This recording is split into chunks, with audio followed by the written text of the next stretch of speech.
The following presentation is a gift from the team at Streamline Publishing, publishers of Fine Art Connoisseur, Plein Air Magazine, and weekly newsletters Fine Art Today, Realism Today, Plein Air Today, and American Watercolor, and events, the Plein Air Convention and the Figurative Art Convention. We offer over 400 different art instruction tutorials and ultra high quality video by the world's leading artists.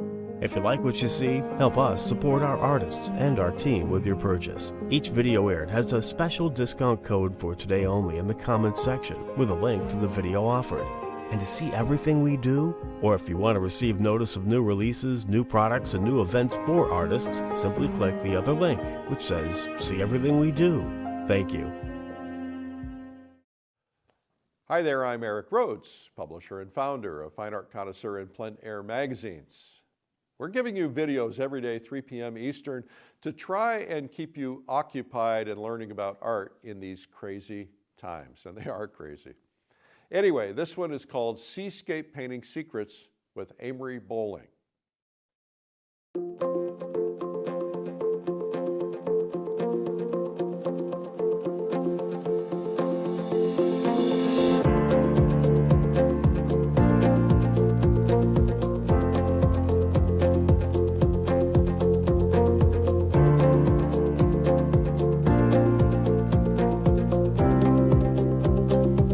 Hello, thank you for joining me today. I'm going to be painting the Grand Canyon. It is one of my favorite subject matters, and you'll probably find me somewhere on the rim painting or working on it in my studio. I'm going to go through some of the stuff that we'll be touching on as I go and do this painting. I like to start off all of my paintings with a sketch.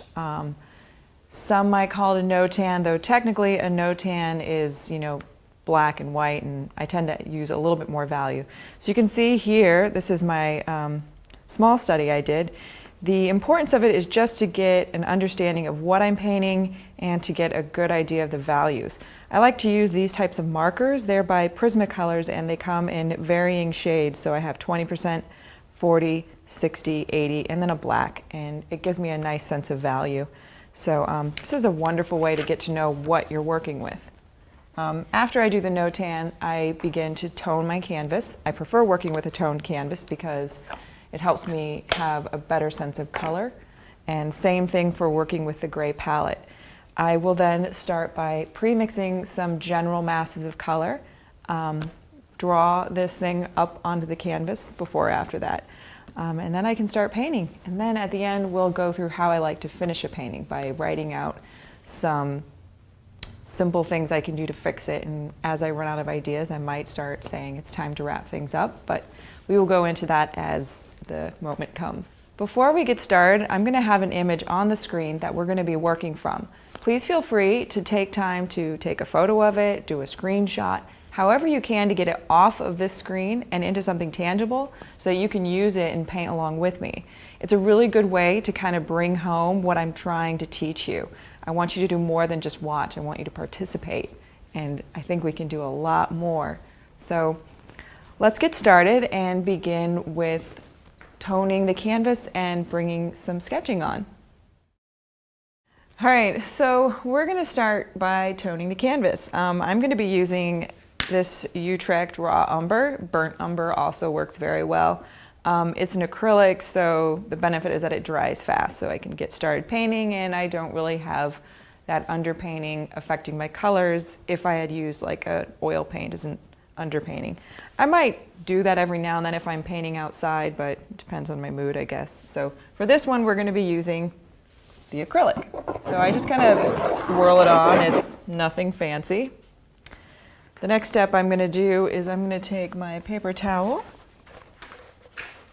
no-tan, and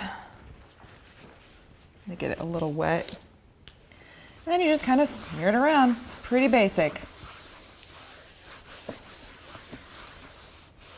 This is just going to make it a little bit easier. I don't want, as you can see, this is also an oil primed canvas, so the acrylic will adhere a little bit differently.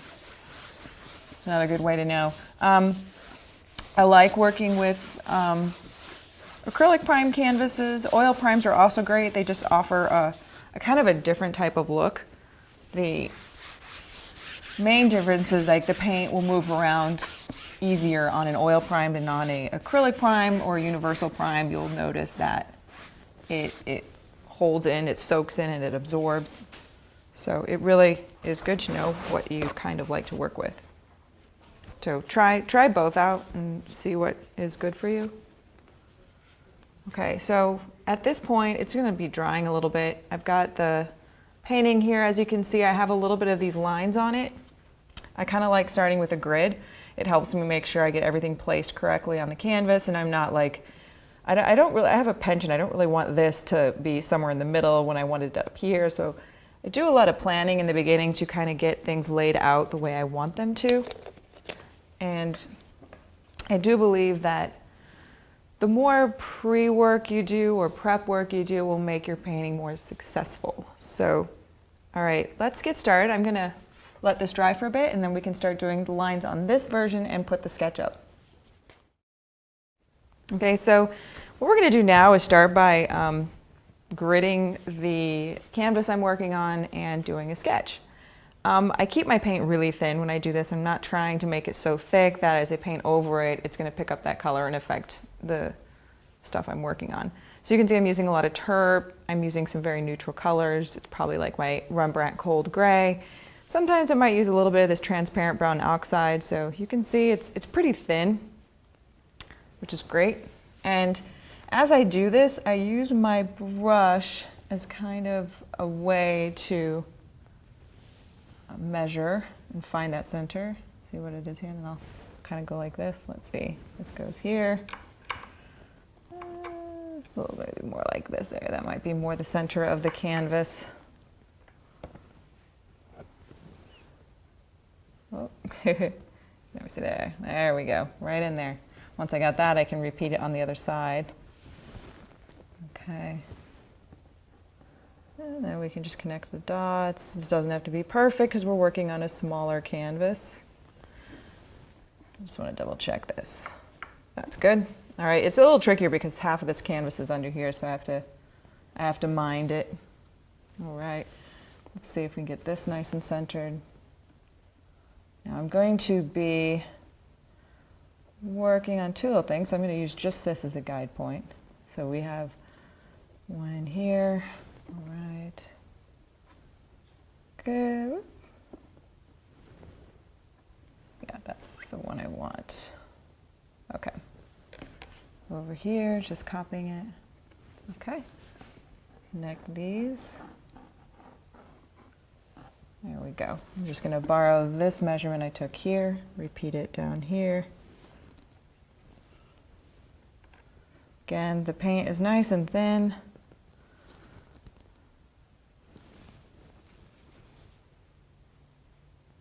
These lines do not have to be perfectly straight.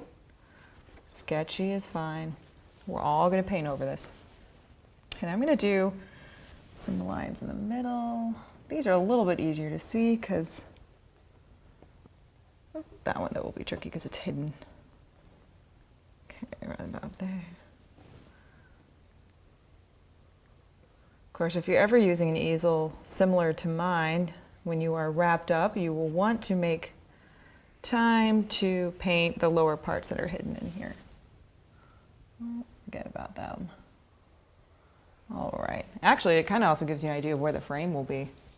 You're always going to want to kind of have an idea that this is going to be cut off once you frame them. Right about here, we're going to have our center. Just going to double check that. Seems like it's somewhere in here. Okay. That's good. All right. Make another line of note. Put one down here. A little bit longer, so I want to have a little more reference points. Okay. Good. And then we're going to have these guys. I put a little bit of check marks in here. You can do it in many different ways.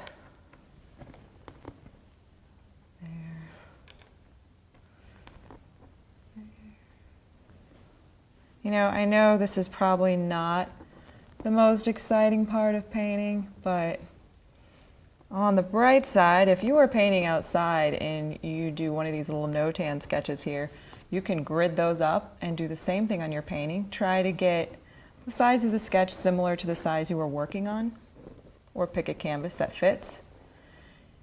And then you got this wonderful time to spend drawing lines on your canvas. So if anyone were to approach you that you were nervous about seeing, they would be easily bored and walk away. This is not the fun part. Very handy. Ah, look at that. Okay, so now we got our lines up there, we can start adding in the drawing.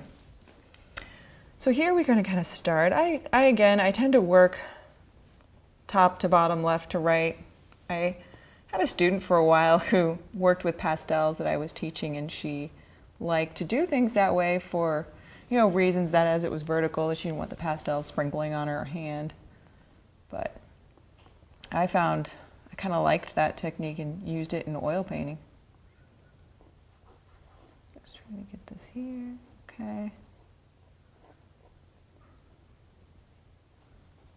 So that's probably why I do things the way I do things. A couple years from now, I may completely change things and do it a bit differently. I think that's part of the fun.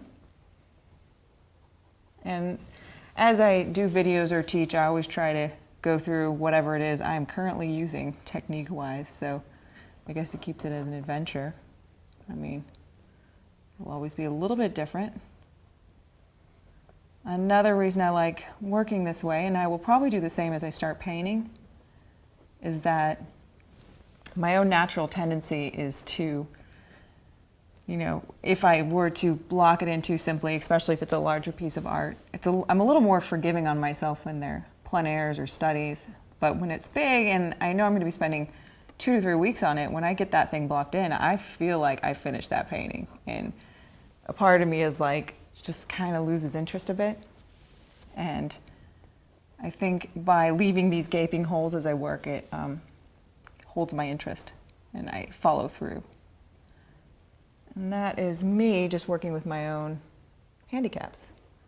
Feel free to find out what works for you and what doesn't. Don't let someone make you feel bad about how you like to approach a painting. It should be individual for every person, and if it gives you a good end result, then, you know, use it. Here we go. Here's like, the canyon is also a very, it's very vertical. I mean, not vertical, it's very linear horizontally, because you're going to see all these kind of striations going left to right. This is easy to get lost in. So, you know, there's one massive one here, and then here's one here, here. So there are going to be times when I'm probably working on this and I'm going to lose my place. And, you know, if you feel like that happened, just take a moment, gather your senses about, put it back together. It's normal. Everything's normal. And even as you know, the canyon can be intimidating to paint. It can also be lovely because we don't really have, like, you know, these ideas that say canyon should look like this. So we don't have that to fight with like we do with when we paint trees or other things. It's like a clean slate. This line comes right about here, so close to that. This is kind of where it breaks, comes up, and then this part here, where the rock juts out, makes a shadow. This crosses here, and then you can see it kind of going here. And I'm just making some shadow notes, so again, the brush is thin enough, so I'm not too worried about this affecting my painting later. But it will make it a lot easier to note where things are laying in the painting. I don't want to lose my place. Especially with the canyon, there's a lot of stuff going on here. It is easy to get lost. For me, I enjoy the challenge of it. Just give yourself the time to find things. And sometimes, here's another trick I like to do. So I don't mix up, you know, these walls with the more vertical planes. I might put these little lines on it so I know what it is I'm working on. It's like this is kind of where the plane goes this way. And it just sometimes makes it easier for me to know later on like what it was that I was drawing, because again, you are kind of trying not to get lost in all that's going on. Another thing, in case you're interested, this is a painting from the North Rim. It is the first canyon location that I actually painted. This scene, in case you ever happen to visit and want to paint, is my idea of what very cushy painting is. So you can see this on the deck of their hotel, the lodge, and you can go out there. You can have a waiter bring you some Arizona sunrise or some wine. You can set up your painting. There's some nice shady spots. And the view is amazing. You can just paint right in front of you, to the left, to the right. And the people who are actually, you know, visiting the North Rim are just a different breed. They're very quiet, they're very respectful, they'll be interested. It's a great place to paint. Okay, so here we're gonna have another shadow mass just below this line. This is interesting because so here we have this big piece. It starts turning here. There's a shadow here. And then right here on this axis. Sometimes I'll use my hand just so I can get an idea of where I am. Again, you're constantly trying just not to get lost. So this actually gets smaller. And here, just below this line. And right here, we have the shadow. Getting, again, this stuff that I do beforehand in is going to make the process later go so much faster.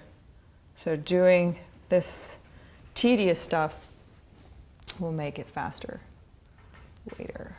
So bear with me. Here. Okay, so this is this kind of, got it. Here we go. This is this guy. Marking it. There's this little line in here, okay? And then this is going to be interrupted by this mass coming up. So, more information about the North Rim, that is fun. It is a higher elevation than the South Rim, so it gets a little more snow, a little colder, and it's also only open for a limited amount of months a year, just for the summer. Once it gets its first snow, it's closed, because they don't have anyone clearing the roads for you. So some people will snowshoe in or snowmobile in. Some people will hike up from the bottom just to see what it looks like in the winter. Also, in my opinion, I think it's actually true, is that a lot of the features of the Grand Canyon are a little bit closer, like, you know, your Isis and your Brahma and Zoroaster temples are located a little closer to the North Rim, so you're going to get, the colors are going to be a little more intense, you're going to see them more up close. Like this is much further away on the South Rim, which is probably right over here. So it's a different look, and that's great. You can go to each rim and expect something new to paint. I'm going to break that a little lower here, a little sooner. This curves around. Also understanding, like as you paint, try to figure out what's going on geologically with your subject. Like notice that this mass is behind it. It breaks here. Why? There's a crack that comes here. This is kind of a separate situation.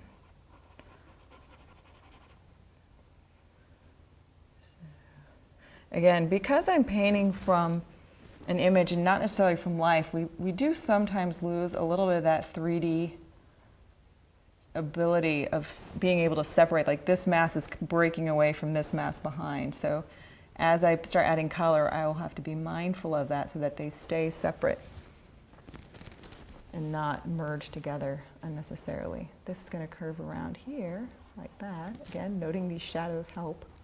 Goes way up here, or way out there. Down. Okay, here we have this shadow, some shadow. Again, keeping these in is going to make it a lot easier to know where I am working later. So this is where we get these foothills here, palisades maybe. This view is a little bit trickier, I think, for me, just because of all these different striations that kind of go down. I also paint a lot of Isis, so I have that very well committed to memory, and I think there is something helpful about painting that the more often you do it and the more you paint your subject matter, you kind of have part of it memorized, which is really great if you're ever out painting in plein air. If you painted a subject numerous times, you build up a great base memory of what it looks like in different lighting conditions and what kind of colors you like to use to work with it, and it can make the process a lot quicker. So becoming familiar with a subject is a great thing, so don't ever feel like you can't paint something more than once. And this is something, I painted a lot of them in the past, and it's nice to revisit. But yeah, I think because it's been a while, it is, you know, a process of paying. I have to pay more attention, be a little more cautious of the brush strokes I use and drawing. The colors are similar. I mean, a little stronger, but it harkens to, you know, the South Rim, the sediments and the Kaibab.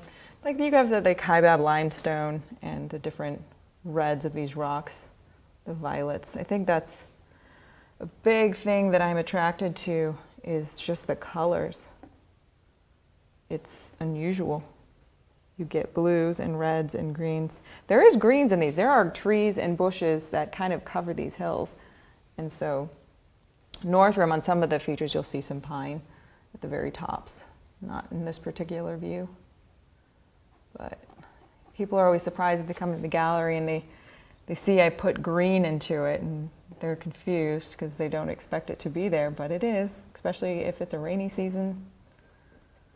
Okay, just putting again some of these things. I like how this kind of curves around, get that curve. All right, so this little mass up here in the foreground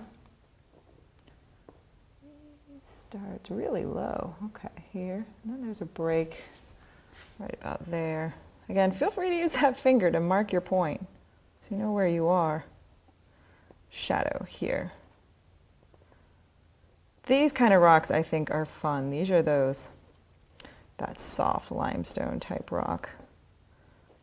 And they just catch all sorts of colors, kind of like white does. You know, it can reflect warms and blues. And lighting at this time of day will make, because I can say, all right, the light is coming from, I'm not getting as much information in this as I would like because I'm not there in person, but I know the light is coming from this angle, causing a little bit of shadowing, but not too much on this.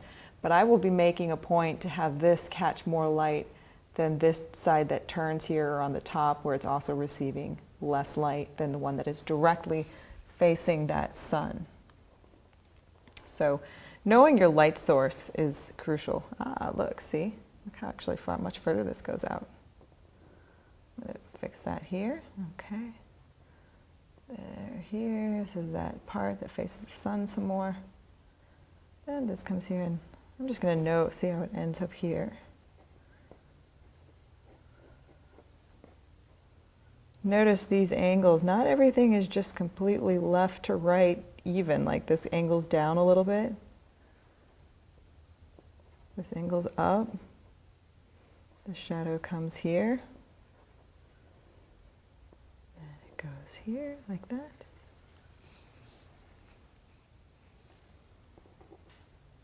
All right.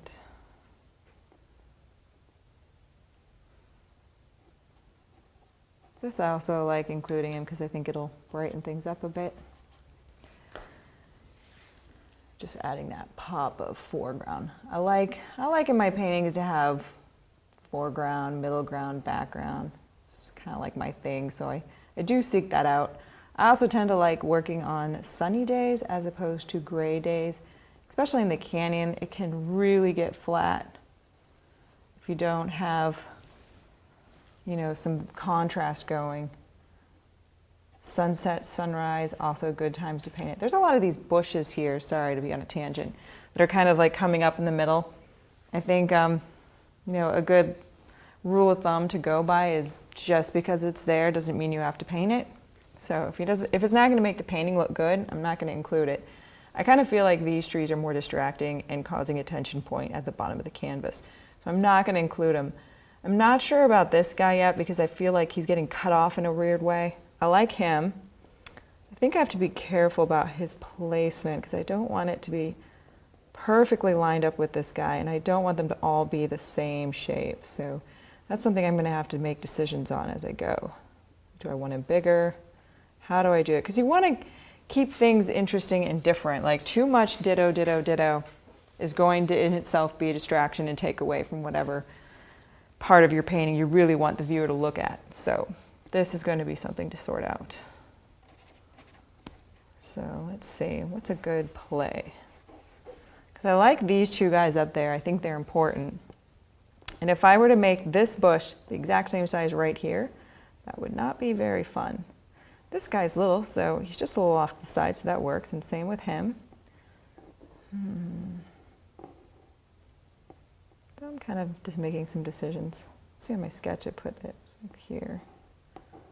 I might just give it a more of a longer shape. There we go. So I kind of edited the shape. Bushes are easy enough to kind of futz around with. There are certain things I don't really make too much up of because I'd probably make it look worse. But bushes are basic, right? Easy stuff. Painting the canyon is easy. Okay, got that little thing here. And we're kind of wrapping up this drawing pretty good. Now, in the background, there's a lot going on here. I kind of like to play around a bit with these horizon lines. I'm going to make it a little bit shorter. Another thing I can do, there's all this stuff going on in the background. Depending on how the painting is looking, I may or may not include all this background, because sometimes I think it can be a little distracting. So I might put some of it in. This guy I think is interesting. And then I'll probably put him here and him. And I think a little bit, actually I'm gonna, what I'll probably also do is keep the values very close back there so they don't jump. I don't want them to compete with this foreground information. So I think I give myself a little more liberty in designing what goes on behind things. And as I paint, you also want to make sure you note that this color back here is a different kind of blue than this color up here. We need to make sure this one in the background is kept a cooler, lighter blue because the atmosphere is washing it out, and this one we need to make a little more intense. Now we're going to start mixing some of these colors up. I'm going to start with maybe this blue and back. So I got some titanium white. I have some blue here.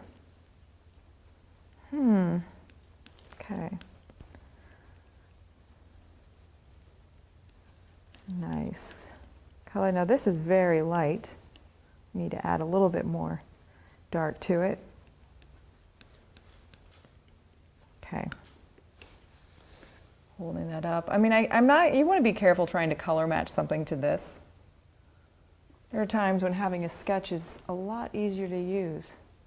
So there are some situations you might find yourself plein air painting, and I know that happens to me a lot. I will work on a subject, and when I get back home, it's not necessarily the painting I want to blow up in a studio, but I still think that when you go paint on location, like, you can still use similar color studies to apply to other paintings. So one thing that I thought would be interesting in this painting is kind of doing something like that, because it is a problem I have in my studio a lot, because sometimes on location what I think would look good as a smaller painting is not really what I want to do larger in the studio. So I can't imagine someone who hasn't had the same situation. So mixing this color, I think I'm going to bring out a study I have from a previous trip. All right, so this is a study I did a while back in the Grand Canyon. It's kind of a similar time of day and has a similar color palette, but I know I'm going to have to be a little more open-minded about using colors I did from this study, but it will give me a better idea than this sketch will, a better idea than this photo is going to for, getting a good sense of the color. And I want to make sure I mix something that's going to look attractive, and I think the color play in here is going to translate really well. So I'm just going to place this guy right here, and he's going to be my tool. Now, one thing noticing with this is I'm not going to have this light blue in the background, but I will have some of the dark blue ideas and some of these striations. I'm going to use that a bit. and that's going to help me build a color. So I was mixing this blue and realizing that I needed more information than just this, because again, the big problem with working from photographs alone is that they just don't have the color knowledge we need. They can only give us so much. We can get the drawing, we can get an idea of where the values are, but there's a limitation, something that you can only get by just being there and observing. So I'm going to mix myself up a nice dark color too. And that's going to help make this color easier to figure out. It's all about kind of balancing things out. Now, another thing that makes me interested in pre-mixing my colors is that I'm able to kind of balance out something very important, which is your shadows and your lights. You want to try and do the best to keep them separate. Shadows be in the shadows, lights be in the lights. That you don't want them to cross, because if you do, you're going to end up with a flat painting. It can be a little tricky when it comes to something like limestone in the shadow and limestone in the light, because we want to keep that this is in the light and this is in the light and this is in the shadow. If I were to make these darker than that shadow, it's going to fall flat. Or if I made this shadow lighter than this, we wouldn't read it as a shadow. So it'll be more obvious when we work in these kind of areas. I need to make this blue background a darker value than these dark reds and greens in the light, because those are in the light, not in the shadow. So pre-mixing it on the palette allows me to kind of judge where they are on the value scale here before I put them up on my canvas. Okay, and I'm mixing this color. I'm going to add a little bit of this permanent red medium to it. It's going to tone it down, gray it up, violet it up.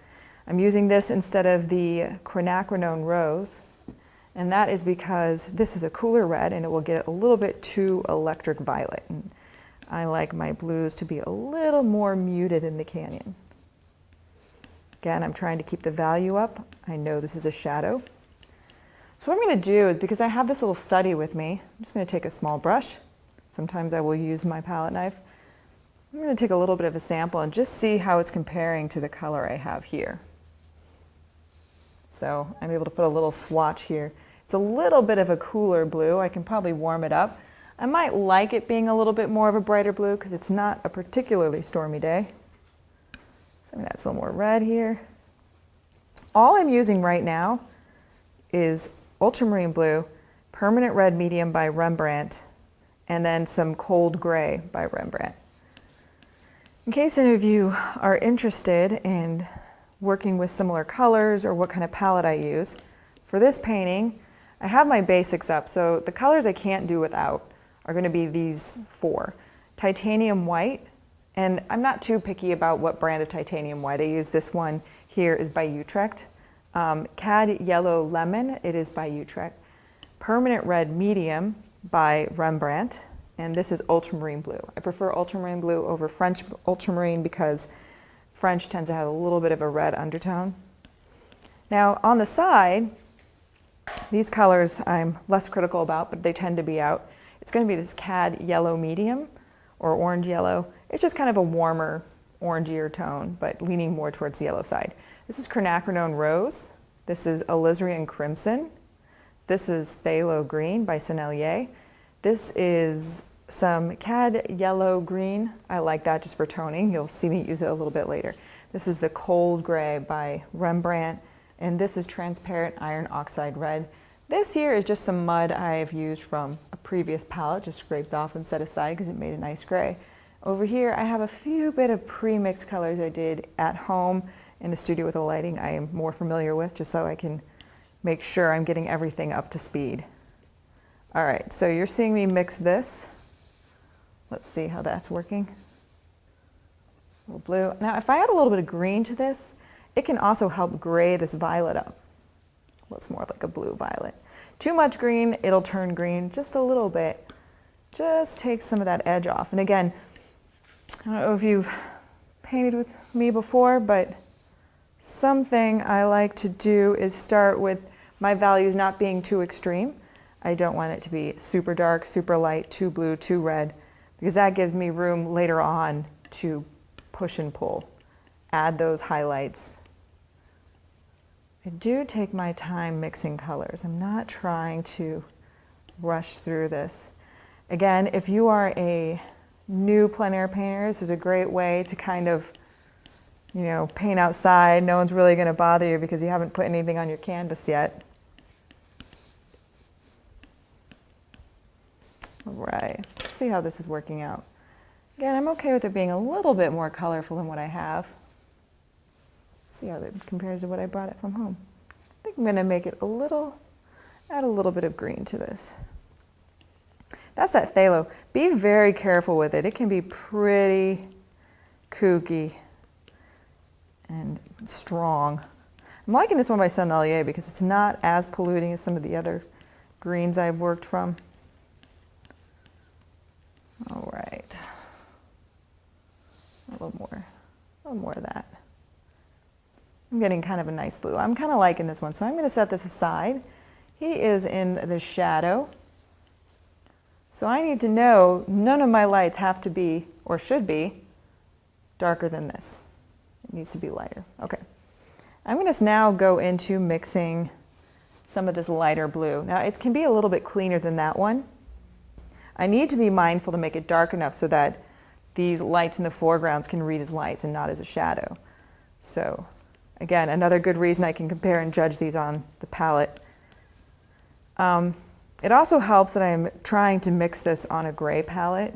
I think working on a white palette is kind of a handicap because what we're really trying to do is mix colors that are going to work on a completed painting. I'm not trying to mix and judge a color on a white canvas because it won't look that way when it's done.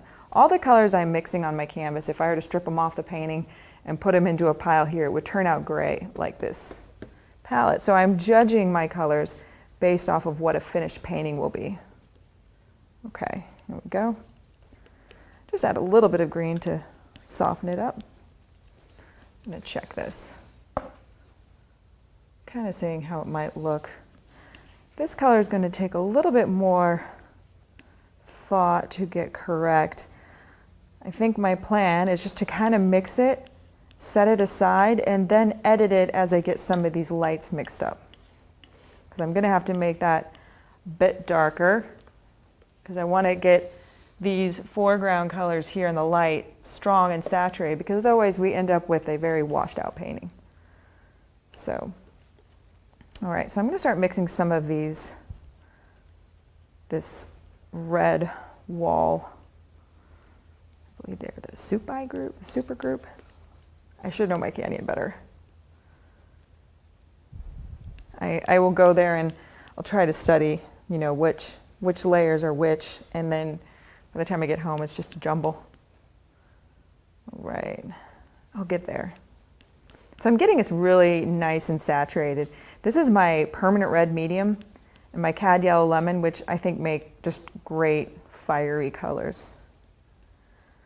The perm red is a wonderful red because it doesn't really lend itself too much to being super cool. It's not as hot as a cad red light, so I think it gives you a lot of flexibility. So if you were going to work in just a primary palette, your cad yellow lemon, perm red medium, and your ultramarine blue, excellent. It will not let you down. All right, so I'm kind of checking that here to see how it is. Move that over so you can see it better. How it's blending in with that. It's a little too pink, a little too washed out. I want to add more saturation. I'm going to grab some of this orange or red because I'm okay with it being a bit darker. Grab some of this. I'm going to add some of this cool red in here and see what it does. That's pretty. Again, I'm spending plenty of time just really getting these colors the way I like them. I'm trying to see how it works on here. I'm also seeing how it works on here and reacts with these guys. So it's kind of like I'm making decisions based off of two source materials and then my reference. It's a combination, so I don't know, maybe this is an advanced painting. Don't know. All right. You know, I kind of like how these are working together. I'm really looking like there's a wonderful like complementary color bouncing going on. Might just set this aside. One of the colors I mixed up at home was this. So it's a lot darker than this guy. Not sure. That one I would have used some perm red, a little cad yellow lemon, a little bit of this green to kind of get that. the green tones that red down a bit without turning it a completely different color. I might add this a little bit into here just to give it. I don't know if that light might be a little too intense, so I can't add highlights later. All right, let's call that guy good. Again, none of this pre-mixing means I cannot go back and edit these colors. Okay, so this blue, now I'm looking at this blue and I have to make sure it is darker than this. So you can kind of put them up next to each other and see like, okay, how are these reading? I feel like they're almost the same value, which means this guy needs to be darker or this guy needs to be lighter. I'm hesitant to make this one lighter because I don't want to lose the saturation. If you make things too light, you kind of lose the color. So, you know, you kind of have to be mindful of that stuff. The solution isn't always just adding white to things or black. And if you use black on your palette, make sure you use it as a color and not as a way to edit your values. I add a little bit of that transparent just to kind of keep it grayed down. More blue. All right, let's see how this works. They're going to be very close together. It's just a hair past that light. So let's go ahead and keep this as it is for now. I might edit it as I start putting things up on the canvas, but it's something to be aware of. Painting is absolutely a thinking man's game. All right, so the next color, the hardest color I think to get is going to be this in the background. What I want to be very aware of, it's very similar to these. Actually might even be the same, similar features on different sides. What I want to be mindful of is this is a very similar substance to this, but I want to make sure this is not as bright and not as intense as this guy, or it's going to fight. This is going to easily come forward if I paint it the same way. So I'm going to be making a color for here that'll be a little bit darker, a little bit less intense so that this comes forward. So I think because it's going to be tricky, I'm going to start working on some of these green areas here, and then I might mix this color and then come to him. So I will use that information to help me judge that color. So really what I'm doing here is just kind of thinking out loud. Okay, so I'm going to mix that green. Now the green, these planes in the green are very similar in value as it is to the red. So you want to make it close. Depending on where the light is hitting, it may be darker or lighter. I think in this particular situation, the sun is lighting up these more than they are on these foothills. So I'm going to probably make my green a little bit darker than that, which again might edit how I change these values. So the first step I do is I'm kind of using two very simple colors, my blue and my yellow, kind of just getting the value where I want it to be. Hair darker than that guy, but still pretty close. At the moment, it is extremely green. So if I were to put this up on the canvas, it would look weird. So now that we have this kind of at the value I want, I'm going to kill the green. So the opposite of green is red. You can just think of Christmas right there. You want to be very careful how much of this red you add into it. So I'm just going to add a little bit. I can always add more. It's a lot harder to take away. I'm not looking to just bulk through all sorts of paint. There, so you can see it's really just kind of settling that green down. I'm going to add a little bit of this warmth to it. You know, I've also found that when it comes to painting the canyon, getting these colors similar helps, because otherwise they can be a little jumpy because they are both inclined to kind of be opposites, the red and the green. So giving them a link of warmth makes a difference. Again, I'm just kind of adding the reds and the yellows, warming this up. A little bit of this here. A little bit of the light. Okay. It's always interesting too, I think because of it, as we start judging these colors based on our palette, you might find that you're not really making much of anything green, but up on here, when it reacts with the red, it turns very green. Let's see how this looks up on this guy. Because this painting here is dry, I can always wipe it off later. Make sure your brush is clean. See, it's a really pretty dark. I mean, it is darker in this version than this, but the tone is looking good. I might grade up a little bit more. I'll steal some of this guy. Let's see. I'm also trying to see, how does it react with this orange? I'm not quite feeling it yet. So I do a lot of like, you know, how do these guys work with each other? Do I like it and do I not like it? How can I edit it? We are really kind of, as we mix this, pre-painting without throwing it up on the canvas and realizing it was a bad idea. I'm figuring that all out right now. So that when it gets time to painting, a lot of this like hard work is kind of done. I'm going to steal some of this, see if that edits it. Give it that similar feeling. Yeah. Lighten that up a bit. Just a little bit of white. Be careful with that titanium. It can kill a color. So the color I came up with at home was something more like this. It had a lot more red in it. I can decide if I like it more. To do that, I would have just added more of this yellow lemon. You can see how it does. Sometimes this is also great to kind of heat things up a bit. So maybe I'll find a compromise and just kind of do something like that. There we go. To steal him. Yeah, these guys are fun for green, those transparent iron oxides. They're a transparent color as opposed to an opaque color. Opaques are going to be, you know, most things that include cadmium in the name and your titanium white. So they're very opaque and saturated. It can slaughter another color. If you were to mix a titanium white with a transparent color, it would probably easily overcome the transparent color, as opposed to if you use titanium with an opaque. In case you are into using transparency, you can use a flake white. It's not as opaque as titanium, so if you mix it with your iron oxide red, you'd probably see a lot more of that iron oxide showing up. But I am a titanium girl, so that's what I use. All right, so we're getting some of these colors down. I'm going to work on, actually I think I'm going to get that shadow here. Now there is, I can appreciate that there's reds going on, so I'll probably tint this a bit. I think I can make this a little bit warmer now. As I get more of these colors up, I can edit them as I go. I'm really just looking for them to be exciting. That's funner. Look at that, that's better.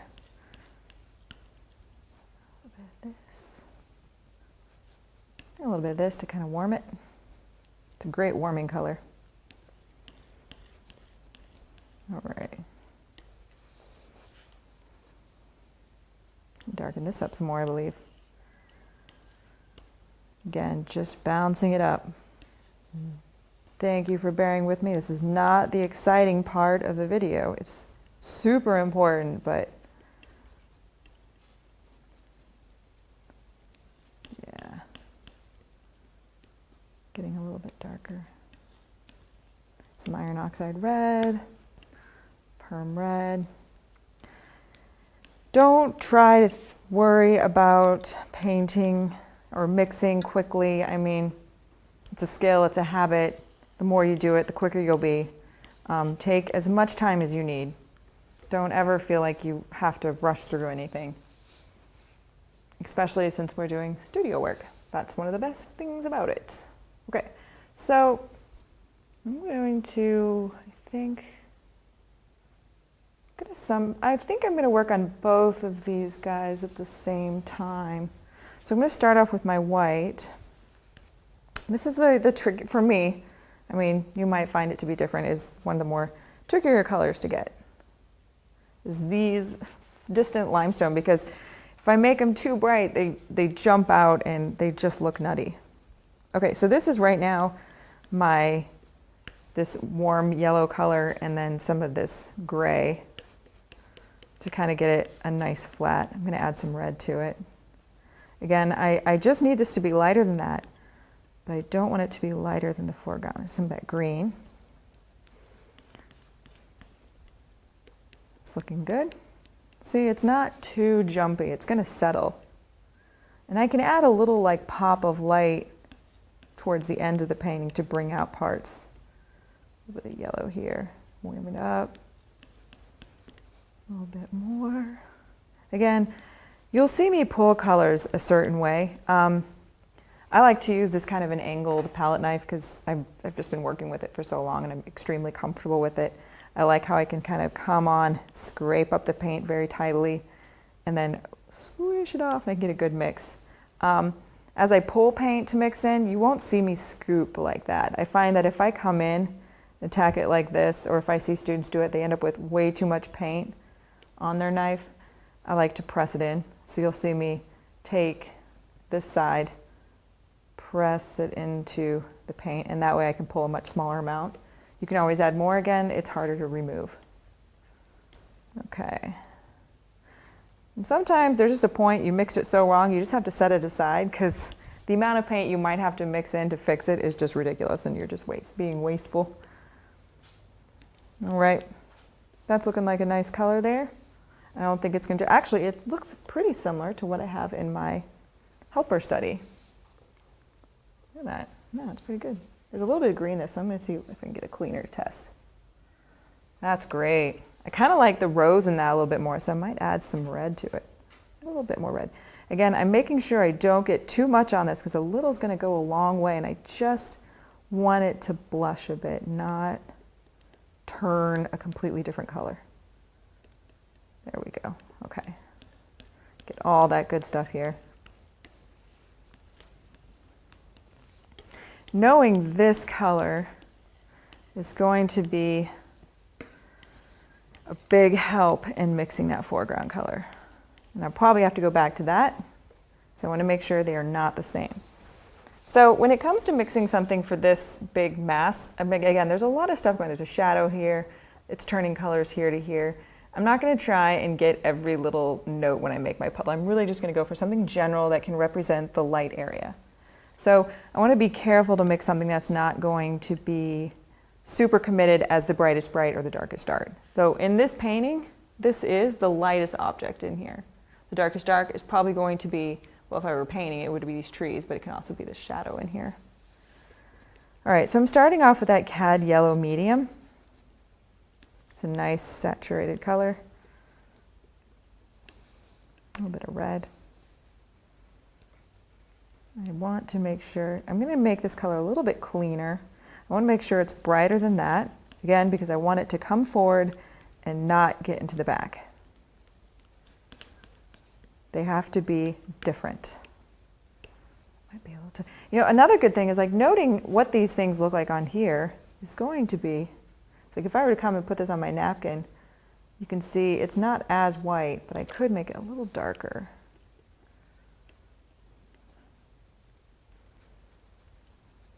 Again, getting it enough pigment in it is going to allow me to keep it saturated and add highlights later.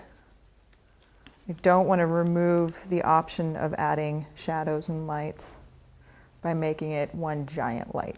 Okay. That's getting good. It's kind of more interesting. I don't know if I'm using proper grammar in this video, so you'll have to forgive me. All right.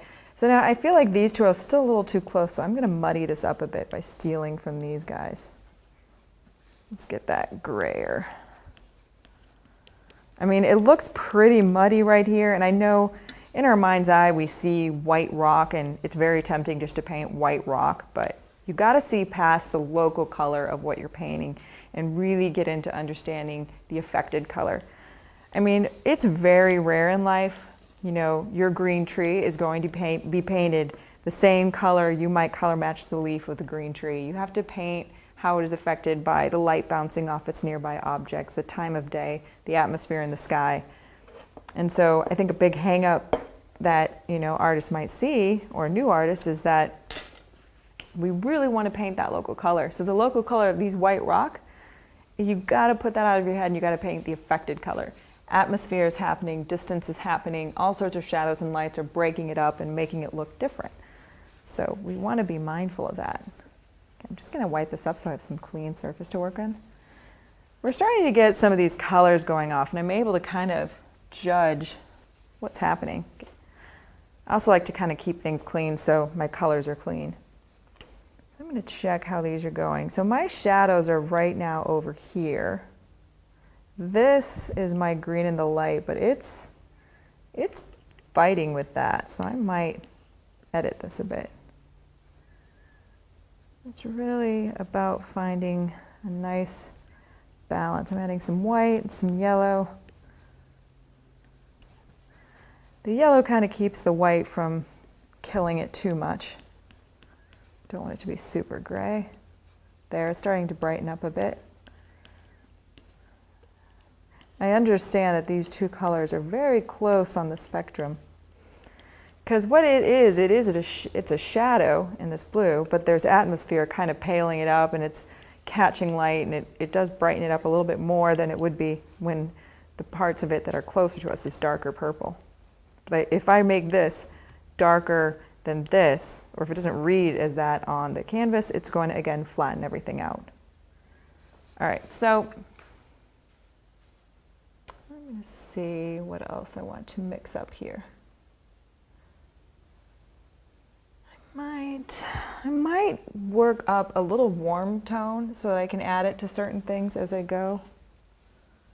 It's not necessarily, it's probably going to be more so to use to tint the shadows with when I get into the reds. Maybe warm this up when it's in there. Just kind of a handy color. You're probably not going to find me pulling out like a whole bunch of rainbow of colors, because in the end I probably just mix them up myself. A little darker.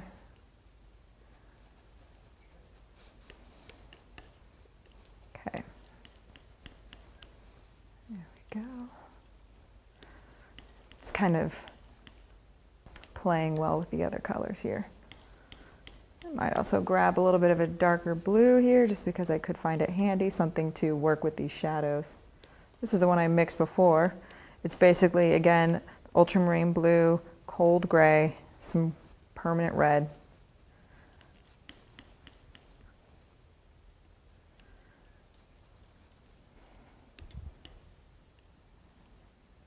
Cold gray. I really like cold gray. It's very handy.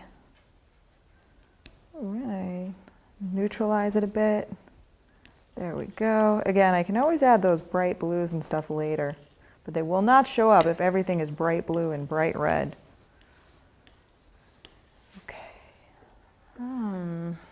I kind of want to make this a little richer. I want more red in here.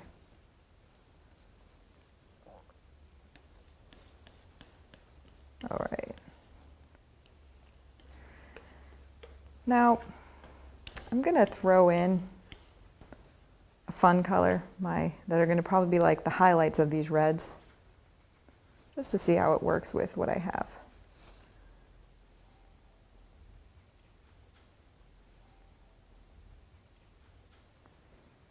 A little bit of that. There's a little bit of mud in that yellow, so I'm going to be apprehensive about that.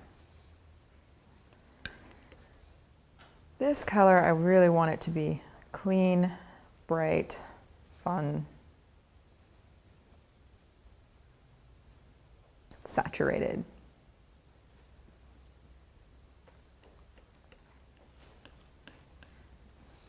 And again, if I make everything of these too light, I can't get the saturation in this color. So give yourself enough budget by making things dark enough. I mean, not black, but dark enough so that you can make colors intense. That's kind of fun. All right, we'll put him over here.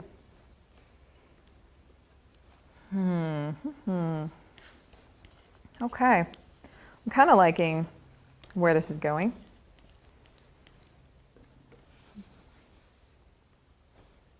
There's going to be some of this in the back. I'm debating if I want to pre-mix that or not, because I might want to judge it later. It's probably going to be a muddied version of this. Might just throw some of that up there just in case. I'm going to want to keep this value very tight with this one, because otherwise, again, that contrast is going to bring it forward too much. Okay. See, it just needs to be a little lighter. That might work. Okay, maybe a touch of pink. Atmosphere is just making this a different kind of color. You know, you'll see people wanting to kind of simplify things and say, well, the color I mixed for this foreground and the color I mixed for here, we can just use all for the same thing, and this can all be the same. And then you just, yeah, you get a flat painting, and we're not really quite sure as a viewer what's coming forward and what's going backwards. So as I paint, this would be the time I take the next pause. Even if I'm outside, I might do this too. I mean, depending on what's going on with the environment, sometimes your light is moving so fast you don't get to take all the breaks you want. But it's a good pause, or even if it's just a mental pause when I know, okay, close this stage. I did my study, I put the lines up, I put the drawing up, I've mixed my colors. Now I get to move on to, the fun part, which is going to be putting the paint on the canvas.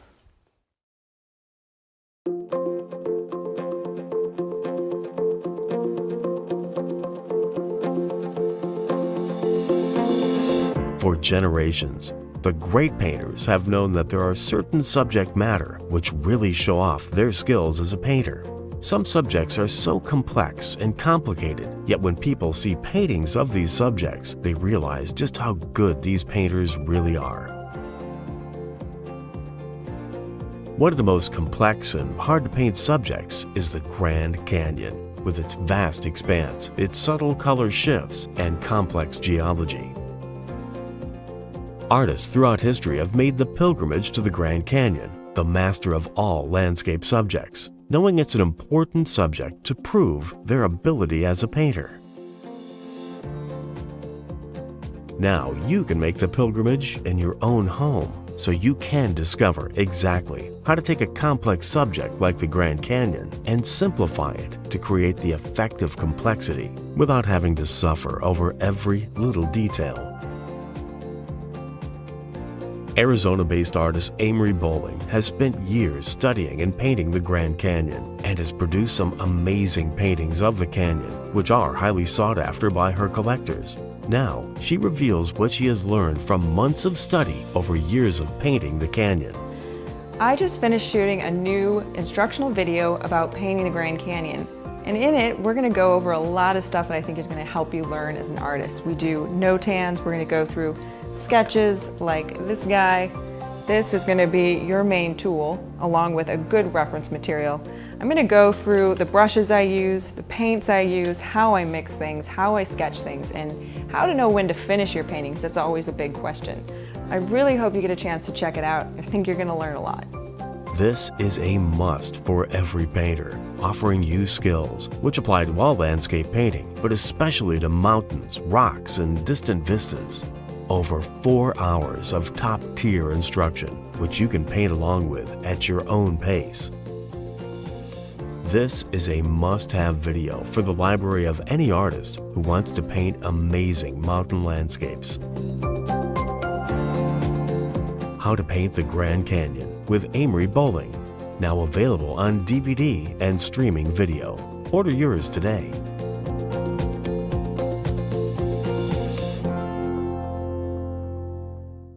Well, that is Amery Bohling, Seascape Painting Secrets. And you can learn more about the full-length video at lilyartvideo.com, and we have a special discount for you. It's today only, and you'll find it in the comments section. Just go there and look for it, all right?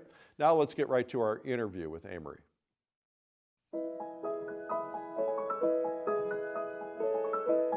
Hey everybody, I'm Eric Rhodes from Fine Art Connoisseur and Plein Air Magazine, and today we have a very special artist with us, Amery Bohling. Welcome. Thank you. It's exciting to be here. Yeah, we're glad you're here. So this is kind of cool for you because your career is just soaring. You've really become popular, and it looks like you're probably selling a lot of paintings. I've been very lucky so far, so I hope it continues. Yeah, I tend to think that people who are lucky make their own luck. True. What do you think? No, there's work that goes behind it. It's definitely not, just sitting around and crossing your fingers that good things will come your way. You have to kind of go out and get it yourself. So I sense from talking to you off camera that you're a bit entrepreneurial. Well, both my mom and dad were entrepreneurs, so they both started their own company and did very well, and then they sold it, and my sister's in that business, so I come from that kind of mentality or background of like, do it yourself, so that probably seems a lot more natural to me. So Yeah, well, I would think so, because if you're around entrepreneurial parents, you hear things and it just starts happening through osmosis. yeah, and even in college when I was taking classes, I would do a little bit more like I wanted to be in galleries, so I tried to get in and failed, and so then I found a way to have my own art show. So I found a venue, I did my own advertising, I wrote press releases and got slides made, and I don't think a lot of the other students were doing that, but I think it just seemed like, oh, that's what you do. That's how you make things happen. Hope you got an A. I did, actually. I don't know if I'm allowed to say it, but the teacher said that since I was doing that, he would give me an A for the class. But I mean, I was also doing everything I needed to do for the workshop, or not the workshop, the class I was taking. So I liked art, so doing anything for a class was a good thing. I think that I grew up, my dad was an entrepreneur, still is, at almost 90. And I grew up watching him start businesses and take risks. And so I just naturally do that. And I think that you're probably doing the same thing, in the sense that a lot of people who don't grow up with that are afraid to take that leap and start their own business. And you have an art gallery. I do, yeah. That was a scary thing to do because I had been working out of my house, and there's safety in that because you're not worried about the expense of paying rent. But it's also hard because you're hoping the galleries see in you what you see in yourself, and when you're new and starting, that's not always the case. So I was doing what I could to participate with the magazines and do advertising, but I also found that, okay, maybe since I don't really have a good representation in Scottsdale, I can have my own place, and it would also be where I could go work, because at that time I was working in my dining room and it wasn't ideal. So I found a space on Main Street, so I had relevant foot traffic, a good location, the rent was reasonable, and started painting in there. And I think the quality the quality of my work really went up because I had nothing else to do but paint. It wasn't like I could go wash dishes or hang out in my bedroom or goof off. Like, there really wasn't anything else than painting, and it made my work look better and more finished and more focused. So you took the distractions away, because when you're at home you could have an excuse to do pretty much anything else. Right. Wake up late. I mean, there are people that you get visiting the gallery, but it's kind of like, it's relevant distractions. They're coming to look at art, or they're interested in what you're doing, or they're here to buy, which is always good. And it's not constant, so I still found that easier. You used a term, you just mentioned relevant. Yeah. You said relevant foot traffic. I've never heard that term. I'm a marketing guy, but I like it. I thought that was the best tip I ever got from a friend. Tell us about it. I was talking about, he had opened his own gallery and studio, and he was saying, you got to do this, like so-and-so did this, and he's super successful too now, and you got to do it. And I'm like, oh my gosh, how do you make rent? And then da-da-da. And then one of the things he told me is, make sure when you get a place, you get something with relevant foot traffic, which was good because it really helped narrowing it down. Because, I remember there was this one spot in Phoenix that was like right next to a coffee shop that I liked. It was kind of a cool space. It was downtown. There was probably only offices and a school around it, but I'm like, oh, that'd be great. I'll just paint and go get coffee. It'll be fun. But I wouldn't have sold anything. Right. I would have liked buyers, there was no one going there to buy art. No one knew who I was. So going to Scottsdale, it was kind of like, you didn't really have to, have a name because you had it on the building, and that kind of just made people think, whoa, she's somebody. She has her name on a sign in a door. And so then they'd come in, they're like, oh, I like this work, let's buy it. So. And relevant is all about all the people on the street are Yeah. shopping for art. People come to Main Street in Scottsdale to buy art. Like that, it's an art hub. Like there's the Scottsdale Artist School, I teach down the street.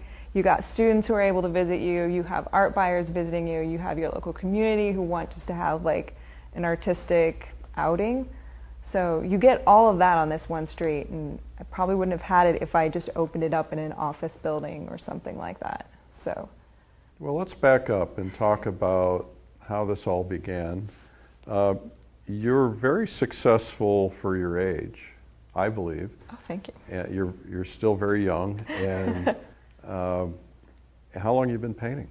I have been painting since I can remember. So yeah, I don't have a time when I could say, when I was 10 years old, I discovered art. It was very innate. Not to say that I was doing a great job, but I think it relaxed me, or it was a way for me to focus. So, you know, school and homework papers and free time was pretty much spent drawing or doodling, and it was also my identity growing up as I was the artist. So I don't think I was planning to be an artist when I grew up, but it was definitely what I was going to be because it was all I did. I didn't really think of it that way. It was like, oh, I breathe and I walk and I draw. So yeah, I ended up. So was there a time when all of a sudden it clicked that said, all right, I need to get some really good instruction, or are you completely self-taught? What's that story? No. I don't think, I could say self-motivated. I think to say self-taught is like, I got a lot of great, painting tips from people I've taken workshops from. And I started going to the Scottsdale Artist School when I was 16. So I think Bob Shoefly was my first teacher, and I was like diehard pencil artist. So I took his class, and then I kind of moved on to, I took a lot of classes from Joseph Mendez and Scott Christensen, and I had really good instruction from them, and I learned so much. So I can't really say I learned those all on my own. Well, how fortunate to live in a place with such a great Yes, school. I'm very lucky. So I was able to kind of go there, and that's how I spent like spring breaks in high school and college, is going back to take a workshop, or I might take time off of school for a class. So, but yeah, I think then I was like, oh, okay, I'm going to go to college. And at first I thought I was going to be like, I was still young, so I had this romantic notion I was going to be like Egyptologist. Like, that sounds exciting. And then An I found Egyptologist. I was, when you're young, you have all these ideas like, this is what I'm going to be. And it's not, I don't think it was that realistic for me, because I took those classes. And first off, I'm going to the University of Arizona, which it's a good college, but I don't know if that's the school for Egyptology. I didn't really do my homework. So I took a class, and then the instructor was very good, and he basically laid out the reality of what you were probably going to be doing, which was paperwork and massive amounts of studying you have to do to find out if there was even a dig you could do, then find the funding. And I'd probably just be digging up pottery off of, the freeway in Tucson. I was like, no, I'm going to be an art major. Sounds very exotic until you actually stop and think like, about it. Okay, I'm just right off spend my whole life I think it's the dusting I-10, dirt. digging for pots. So yeah, then I went in full-time art major after that. So yeah, that was like my turning point. And when did you become a professional? When did you first sell your first painting? First painting. Well, I sold a painting to like a hairdresser when I was in high school. I don't know if that counts, but Sure. I went to work out of college. It was like, you got to get a job, and it's like, okay. So I went to work at like one of those places that make lots of art, and you'll probably find them in your hotels or Z Gallery or Ethan Allen. So I was one of the artists that worked there, and I did good, and I thought it was a great place to be if you wanted to kind of have a steady paycheck as an artist or have insurance, but at the same time you weren't really able to just go off and do your own thing. So is this like a company that creates things that go in those stores? Yeah, basically. And you could also be a private buyer that would buy stuff, but you made a lot of work and you sold it, and it was nice, but like I think it wasn't really what I wanted to do. And there was a lot of artists I think in that facility that wanted to be able to like break out on their own and be an artist for themselves. So I quit. So they were telling you what to paint? In a way, they would give you direction. I mean, I had some creativity, But there was like, okay, this is the style we need you to work with, because we don't, like, I could do figures, so they didn't have someone that could do that. And so if you could draw, that was a valuable thing. So I had my niche, and it was fun. I liked it. I always thought that, okay, if art fails, like, this is a thing to go back to, because at least I can, still do art. But I have a lot more fun discovering who I am as an artist outside of it, because I have more places to go and better quality of materials. I can use oil paints and, be a landscape painter, I guess. So is that what you consider yourself? A landscape painter? Yeah. I mean, I like figures in it every now and then. I don't think I'll ever be like a figure painter or a portrait painter. I try, and I always think they look goofy. But I do like it when I'm able to have like a figure incorporated into a landscape. Well, you do those beautifully. Yeah, those are kind of fun. If you look at your website, you've got a lot of them. You've got some horses. And I like to get to know the people I paint, so I know them. And it's weird because sometimes they're the ones who buy those paintings, and I feel bad because I don't want them to think that the purpose of me painting it was to make money off of them. So I do try to do thank yous, like I'll give them a book or a print or something like that. But it's fun to get to know them because a lot of them, work at the Canyon, and it's hard when they move on and, find a job at a different park, and I don't get to see them when I go up. But well, you do a lot of Grand Canyon paintings. I love it. How did this passion for the Grand Canyon happen? I think it's a combination of things. There was, you always, when you're starting out painting, there's always like the advice someone might give you, like, you don't want to paint the canyon, it's too hard, don't do it, don't go. And so I think I have a little bit of a rebellious quality that says, oh, don't go paint that. Well, it's exactly what I want to do. So I was coming back from painting at Monument Valley in Canyon de Chelly, and there was a turnoff to the North Rim. I think it was in October, so took the turnoff and drove to the North Rim, which was, from there, like maybe a 4-hour drive. And it was the end of the season, the last night the park was open, and got very lucky and got a really good hotel room. And I got to paint there for, that one night, and I thought it was really great. I got some not that good pictures because back then I was still using 35 millimeter.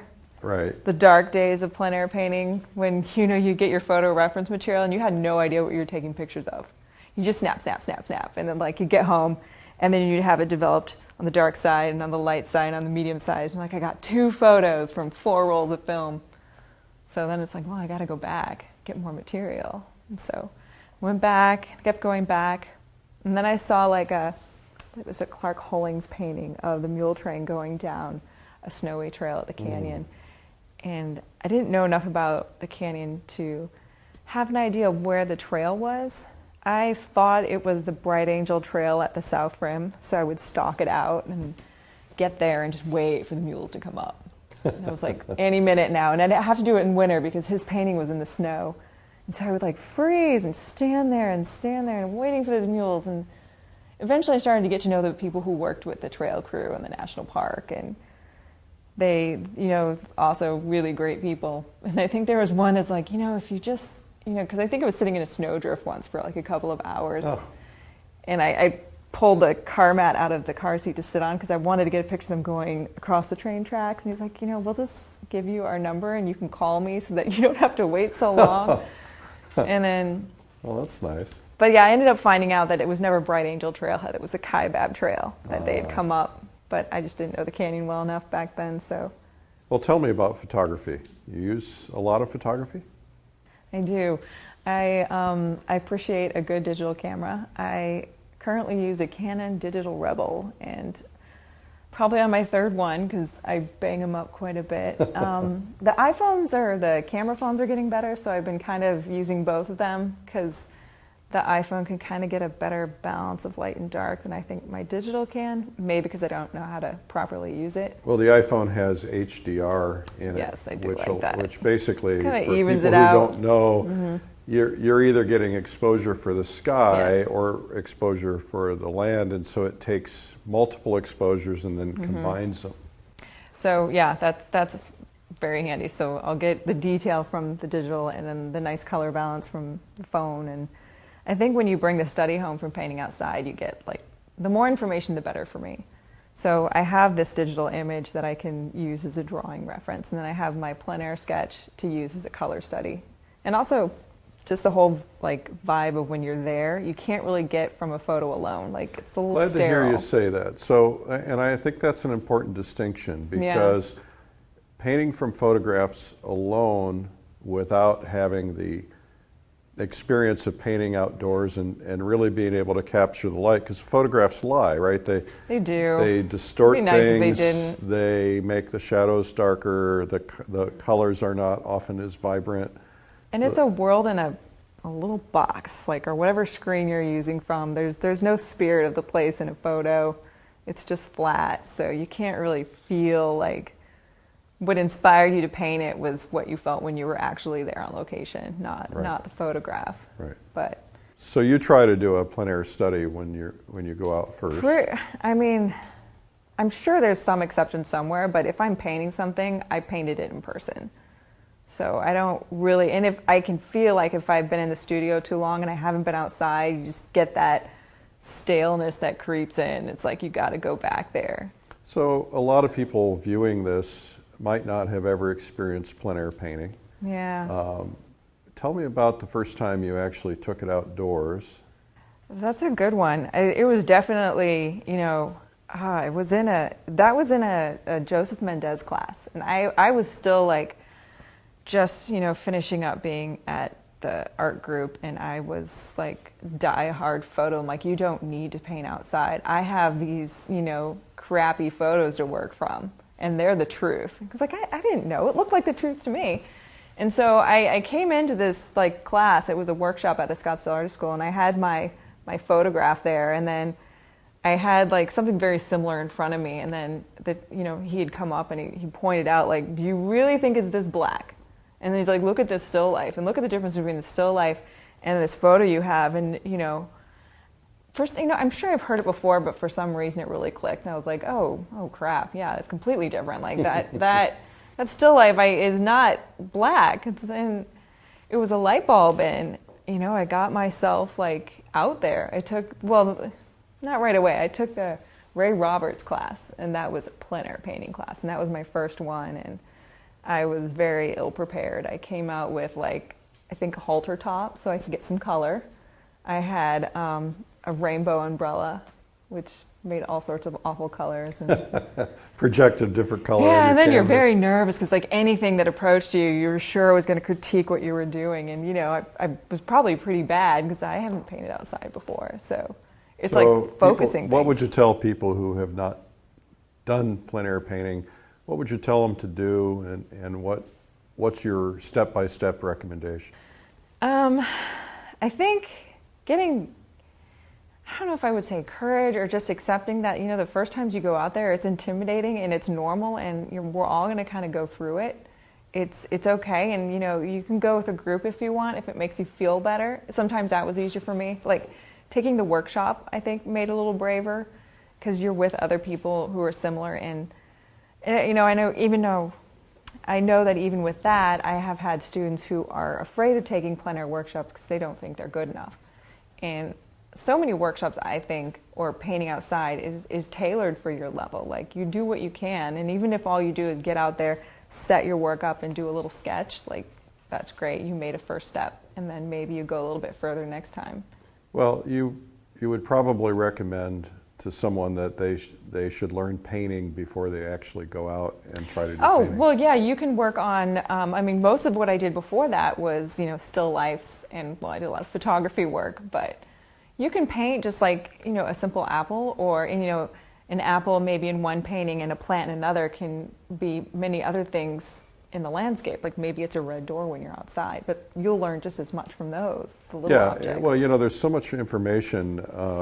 I was with Joe McGurl, and he said, I can paint figures in my sleep. He said, landscapes are tough because you're really doing hundreds of little still lifes, with all the shapes and all the trees and all the reflections and all the water. And all. If you make that branch a little off, nobody's going to know. That's true. Yeah. Like the eye, just a little bit off of the eye, and it's like, oh, they look goofy. Goofy. Well, I think that I think it's an interesting thing for people to go out and get the opportunity to paint. It's scary, on but it's so location. worth it. And it's so much fun. Once you get over that initial fear, like, yes, have some experience under you, like, get a good setup, get comfortable with the paint, you know, take a workshop if you need to, but it's so worth it when you get out there because it just makes your work better. It's more true. Your colors will be better. You'll be happier. Yeah, I think it's great advice for people because, you know, the great art schools in Russia, for instance, which are probably the best in the world, they teach figurative art, they teach anatomy, but they also teach plein air painting because they say that you really can't learn how to paint unless you get the real sense of color, and you can't get that from a photograph. Can't. I mean, yeah, it'd be nice if you could, but you can't. And, you know, it probably wouldn't be nice because then you'd miss all the fun and the adventure of painting from life. Even if you do a bad job, it's still fun. Well, for me, I can't speak for you, but I think that plein air painting for me, and I call it the new golf because I think it's challenging. It's a workout. It's a chance to be outside, a chance to hike in a little bit. You're still getting your creative juices flowing, and then, you know, some of us get lucky and have the ability to sell our paintings, which even makes it even better. But I just love going outside, and you know, I'm not a sports guy. I don't want to hike, you know, hundreds of miles, but I like to be able to pull up the car to the side of the road and set up and be in a beautiful place. Sometimes I think if it wasn't for painting, like, me by nature would not be like, let's go camping, let's go hiking. But if it involves a good painting, like, I'm all in. So do you camp? Yeah, I camped. So I think, well, I was very excited during the last show I was at. I got to hike into the canyon a bit, so that was exciting. I was very proud of myself because art supplies are heavy. When we did a river rafting trip in the canyon with some friends of mine, and that was all camping for about 10 days, and that was tricky because the terrain was not, you know, your friend. Right. But well, and your stuff's getting wet probably, and the stuff stayed dry pretty well. They were able to tarp it up, but I think sand was the bigger problem. Sand was the bane of your existence down there. I've never done the Grand Canyon trip. I think hiking it though is easier than rafting it. But that's my opinion. Yeah, but the other people are cooking all the food for you, right? Yeah, but you gotta haul that stuff off the boat and on the boat every day. That's like, you get like a group of artists who have like 2 bags per person. There's always someone who carries way too much stuff. Yeah. And it doesn't matter what bag you bring, you're responsible for everybody's stuff. So everyone unloads everything, everyone loads everything back up every day. So you're like, it was a lot of work. So there are people who will say painting is more than just representing what you see. What is painting to you? Well, like, I think for me, it's the challenge of trying to represent what I see, like my version of what I see. It doesn't have to be verbatim, but it's like an interesting color interaction, or maybe there was the atmosphere or like a challenging view that you didn't know if you could quite get. I also think that what makes artists different than just, you know, a photographer is that we have the luxury of kind of editing it in a way they can't. Like, you have this wonderful ability to kind of, you know, play your own form of God with what you see and invent it a bit. You know, you want to be true to your subject, but you can shift that tree, or maybe you want that sky to be a little bit of a different color. Like, we have that creative license, and that's a wonderful thing you can do with painting. Right. Well, and that's the point, isn't it? You're trying to do painting, a piece of art. You're not necessarily trying to be literal. Be literal. And it's like that flash of a, you know, I think it's like you're capturing, like, when the regular viewer like would say, let's come to the canyon and look, they'll look, but maybe they don't really look. Maybe what you're painting is what they take home in their mind's eye. Like, that's the painting you have. It's like that moment when you looked at it and maybe turned away and you missed something. Right. I think as artists, we try to capture that little brief moment. Well, and we also get the opportunity to sit and stare at something for a few hours. Which is awesome. Yeah. It's surprising how much you miss when you don't do that. Yeah. So, life just kind of goes by and you're like, ooh, look at that, look at that. Look at that light right now. There's a scene in the movie Vacation with Chevy Chase where they drive all the way across country to go to the Grand Canyon. Yeah. And they get there and they go, and then they leave, right? That's like a lot of visitors there. Take it's a picture. lot. They don't even get, sometimes they don't even get up to Tovar. They just stop at the first pullout and head back. And it's like, oh gosh, you're missing so much. Now, have you been out on the thing the Indian No, reservation I did, where haven't. you walk out? I don't think I can do that. Yeah. I don't know. It's not a height thing. I'm very comfortable with heights, especially going there so much. But just like, I don't want to paint. I don't even know if it's a place I'd want to paint. Oh, it's spectacular. I did it. I did it the first week they opened. Oh, you did? And that was expensive then, because I think you paid for everything, like just to walk out. Oh, it's still expensive. Yeah, you know, and then you can't take your camera, take your shoes off. You know, you have to pay for their photograph. See, I can't do that. I yeah, can't. but it really is worthwhile because it's really interesting. I'll just go to Toro Weep and stand on the very edge and be like, I got that. It's different though. There's something about your brain, even though psychologically you know I'm on something that's stable. When you're able to look down through a glass floor, you're like, It's kind of fun. Yeah. But I did have that for the first times I went to the canyon. I did have that. There was this one part that you could walk out on at the North Rim. They've made it safer since, but there was a time when you just walk out and you're like, I don't know about this. You just try to balance. But you get that vertigo. But I've lost a little bit of that. Like, unless I get really close to an edge, I'm pretty good. So do you feel like the Grand Canyon is your muse? It's definitely my motivation. I'm like, muse sounds so like romantic, I guess. But yeah, I suppose so. I haven't lost interest yet. There's so many different facets. Like, you can paint the people, you can paint the mules, you can paint, you know, the river scenes or the tree scenes. It's like, it's unlimited, and yet you still get to have a genre.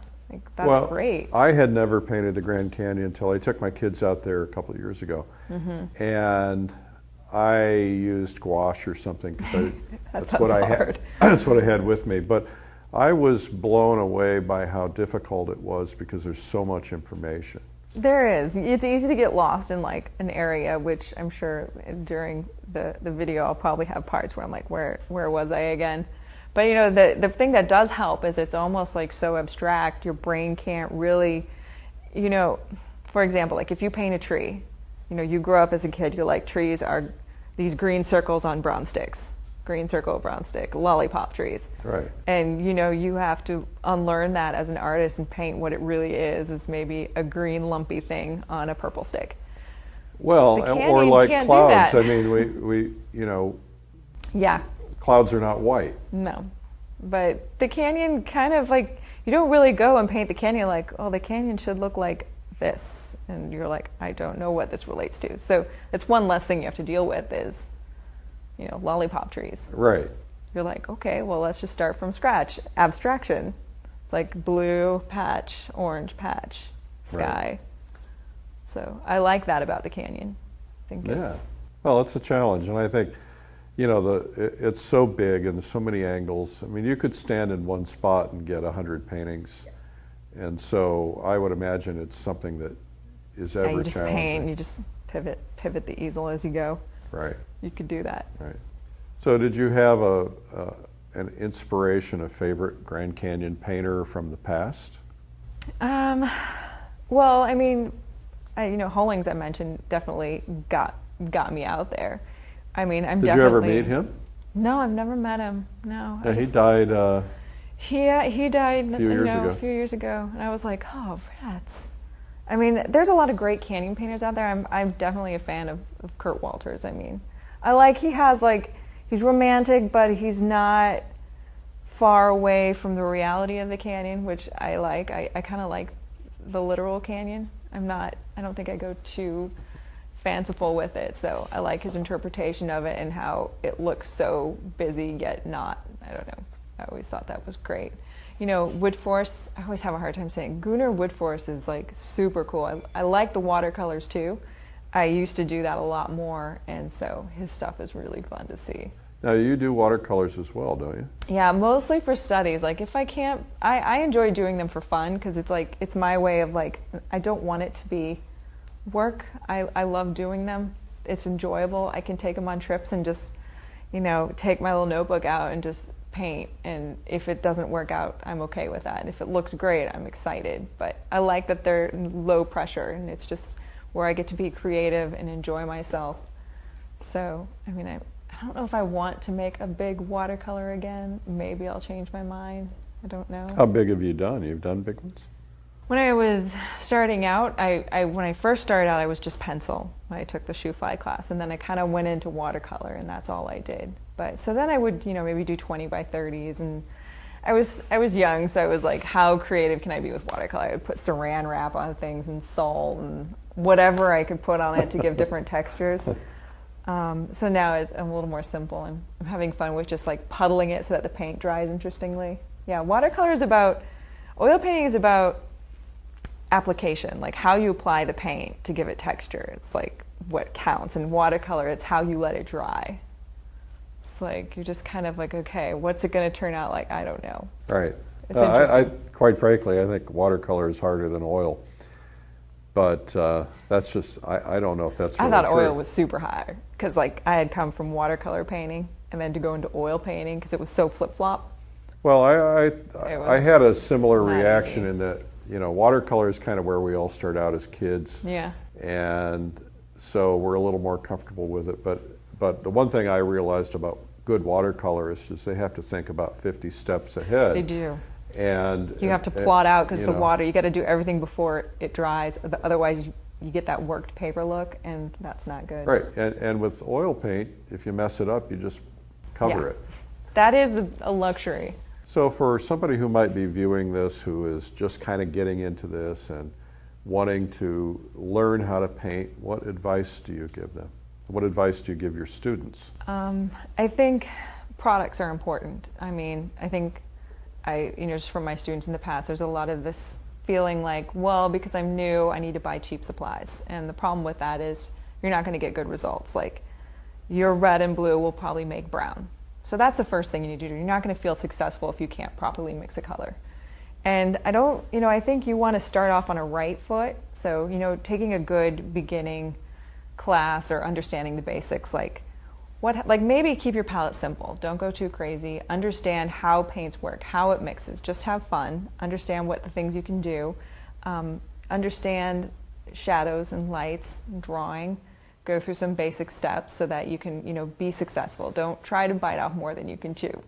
Like if you haven't painted the Grand Canyon before, maybe that's not where you start. Do something simple and then feel good about that, and then maybe move on to something harder and feel good about that and then move on. So I think for myself, I definitely took things in baby steps. I felt good about my values before I started breaking into color. So, I think what I like to go through is just painting is hard enough as it is, so make the process simpler. Like, give yourself more prep work so that you are more successful. Like, think, Amy, think. I know, I'm blanking. All right. So I'm probably going to talk it all about, I do the sketch, and then I do, I'll do a study, and then I'll kind of sketch it out on the canvas. I'll pre-mix some colors, because that takes one less thing out of the process when I'm painting. And then, I try not to have to juggle too many things at once. Okay, so I'm sure you'll talk about that in the instructional, but essentially you'll make a pile of different colors that you're seeing. The main piles, mm-hmm. Yeah. I like to work with a gray palette or a neutral palette. I mean, it doesn't have to be gray, but I try to avoid white because for me, it's a lot easier to judge color on something neutral, because your painting in the end, if we were to take all the colors and mix them together, would be a neutral mud. Well, plus when you're outdoors, white blows out your eyes. It does. It is really hard to see. So I'll even tone my canvas down. I mean, not everyone does that, and for a while I didn't, but I find I do better if it's toned. And so my goal is to find out what makes it easier for me to paint. Like, what am I going to have success with? What am I not going to have success with? Like, which colors perform for me when I need them to? Which are the brushes that are going to perform for me? What is the subject matter I'm going to work with? Like, I'll do the sketches beforehand so that I know if it's even going to work out. Well, also helps you define, when you're outdoors, there's so much information, you're glancing around, next thing you know, summing it up. Things that are on the outside all of a sudden start creeping in, and it's nice to have that drawing to know. That is the hard thing. This is my edge. It's 360-degree view. It's like all the way around, and like it's hard to like bring everything in, and you'll see students that get out there and they just paint the whole canyon. And it's like, you gotta, okay, find your view and then like stick with this view. So the little sketch, it's a lot easier for us to come up with an idea on something that's small and then get the shape down. Okay, now I can work out with size. Am it gonna be vertical? Is it gonna be a square?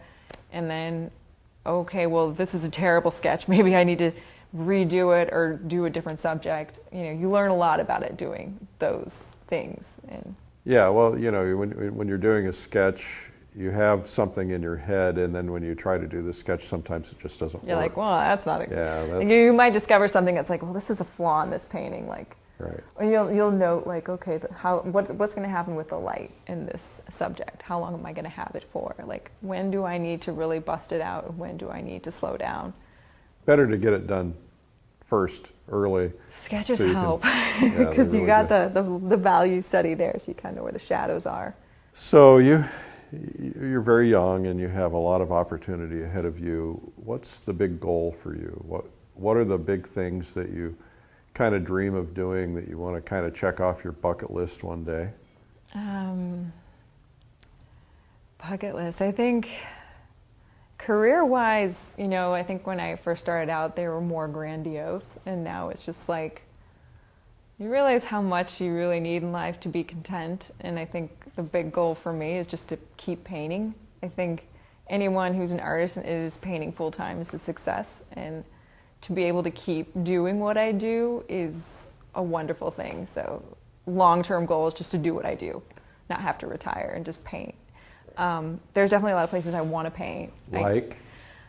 Well, okay, so my future trip I hope to go on is Chiapas, so that sounds very exciting. Isn't that the other bigger canyon?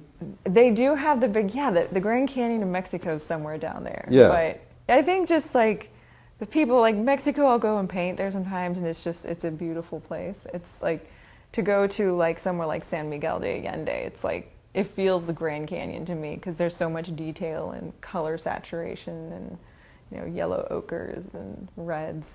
So where else would you like to go to paint? I could go back to Italy, because I think there's some pretty buildings there.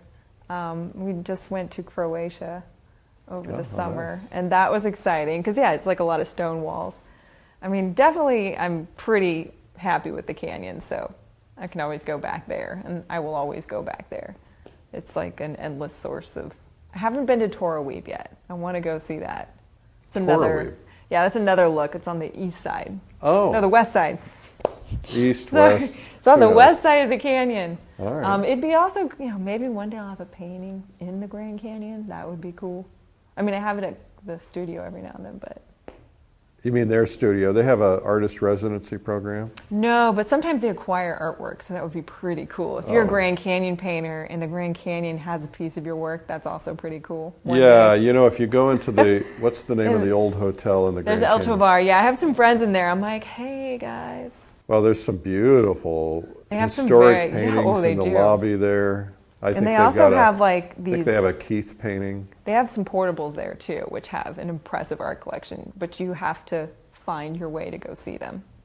So they have some really great works there. So it's cool. It's fun to see.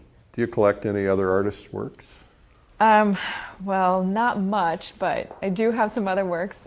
I'm very proud of the few I have. It's very exciting. So I have like a watercolor from a teacher I had in college who passed away, but it's a really pretty watercolor. Oh, that's very special then. Yeah, it was. So I went to go see him before I went to that school to check out the art department, but he was a neat guy.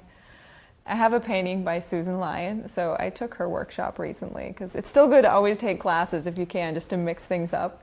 But it was this little sketch of a girl, and I just thought she was so pretty. And I really am attracted to work that when I look at it, I think of like, okay, what can I learn from this? Like, how did she do that? Look at how subtle this stroke was to make the eye that isn't, it's not literal, but it's just so nice and it feels literal.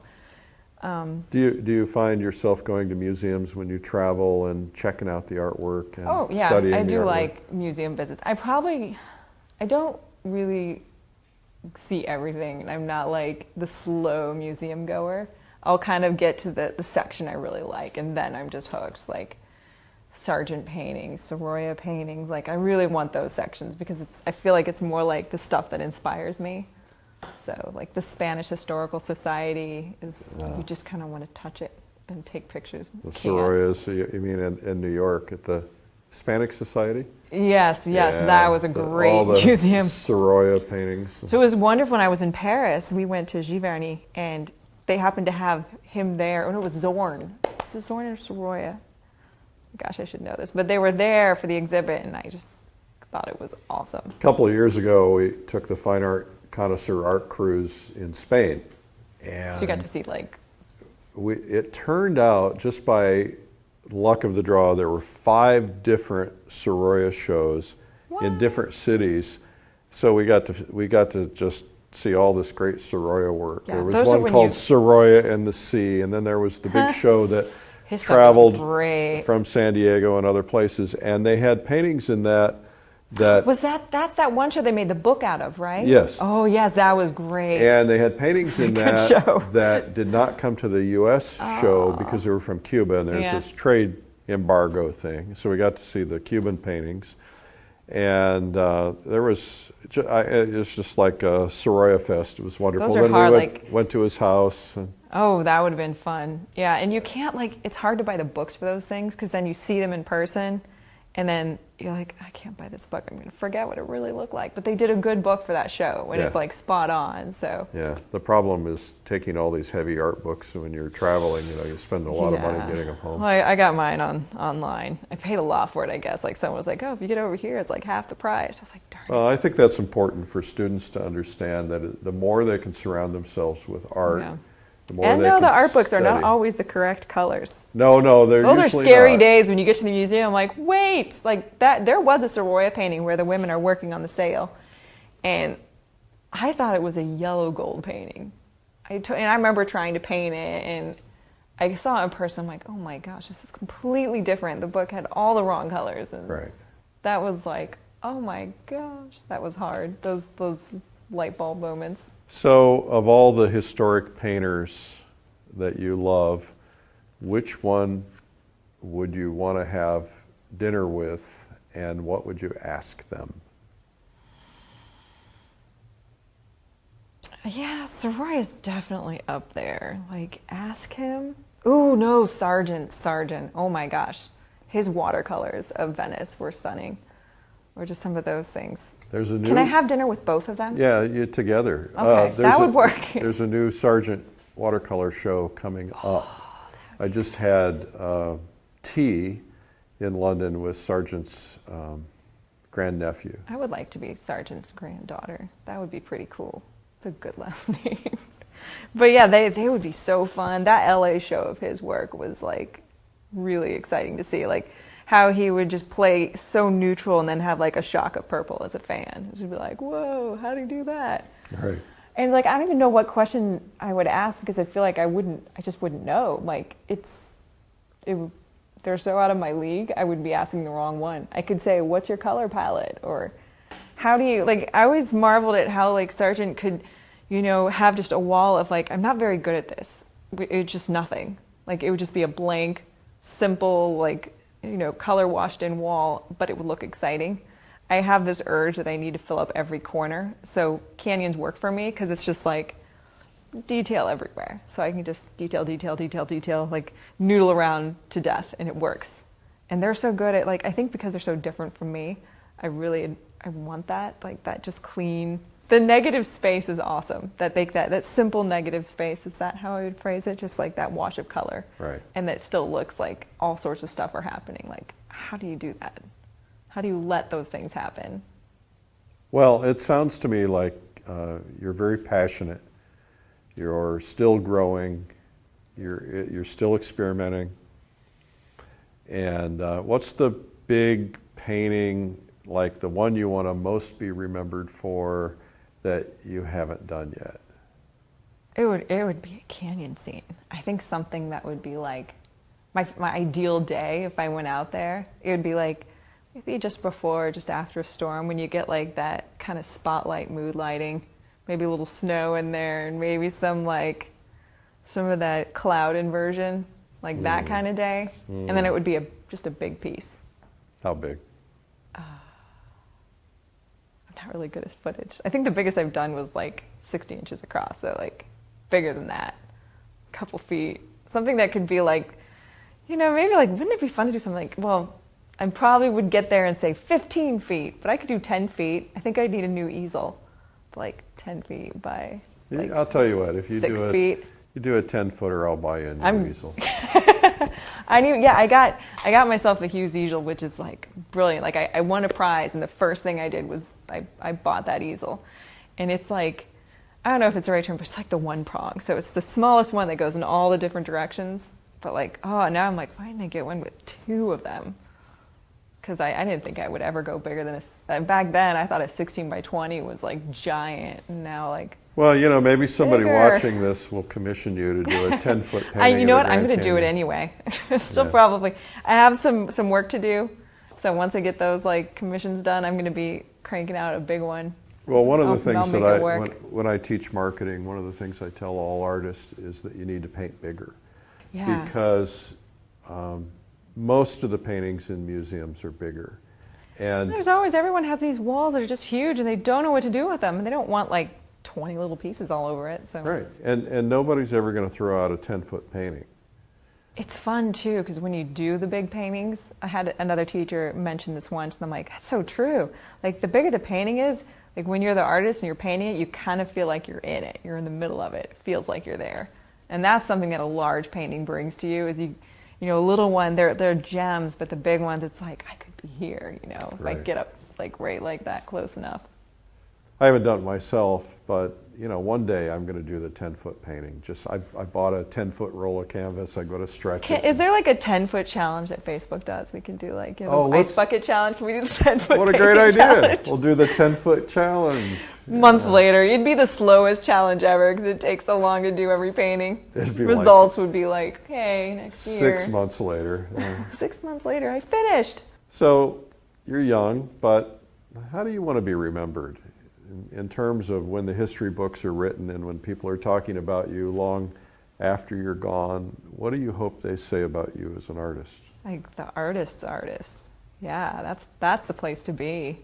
Like it's not so much that, you know, you were the most popular, you were like whatever, but to have your peers look at you and say like, oh, she was a good painter. She knew what she was doing. She was the artist. And I don't think I'm there, but who doesn't want to, you know, I don't want to be looked at as like, oh, she sold out, she did all this. And I'm like, yeah, there's a balance to all that things. You got to find a balance, but to know like the artist thought you were a good painter.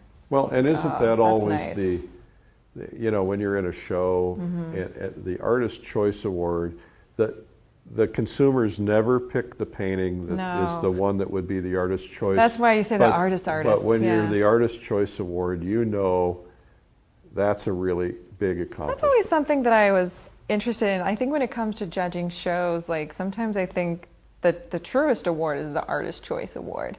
Because sometimes when it comes to People's Choice, you know, I mean, sometimes someone might have a giant group of friends that come. So it's hard to tell. Like sometimes it's genuine, sometimes you just never know. But like when the artists are voting, it is a different situation because they're like, I know how this person works. They know that artist. They know what they do. They can appreciate, you know, the subtle strokes they did and the decisions they made in their painting from a different point of view. That you're like, oh, like, you know, I bought a painting at the Grand Canyon show, and that was my favorite piece of the event. And I don't know if anyone else liked it, but I marveled at the way it was. Bob Delegowski, so he did a watercolor from inside the canyon, and like the way he did the dry brush and he used the watercolor medium was like fascinating. Well, this has been fascinating. Thank you for your time today. Thank you. Well, that's Amery Bohling. And Seascape Painting Secrets is the video. Full-length video is found at lilyartvideo.com.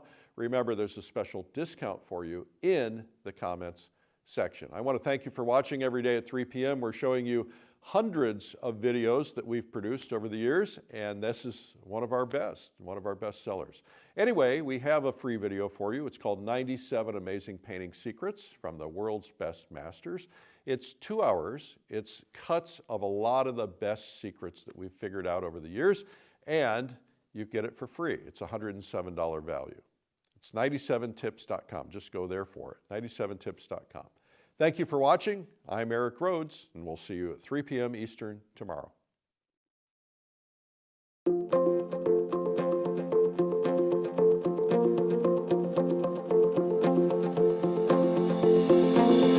For generations, the great painters have known that there are certain subject matter which really show off their skills as a painter.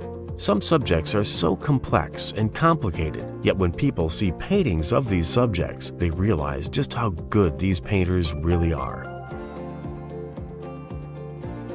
One of the most complex and hard-to-paint subjects is the Grand Canyon, with its vast expanse, its subtle color shifts, and complex geology.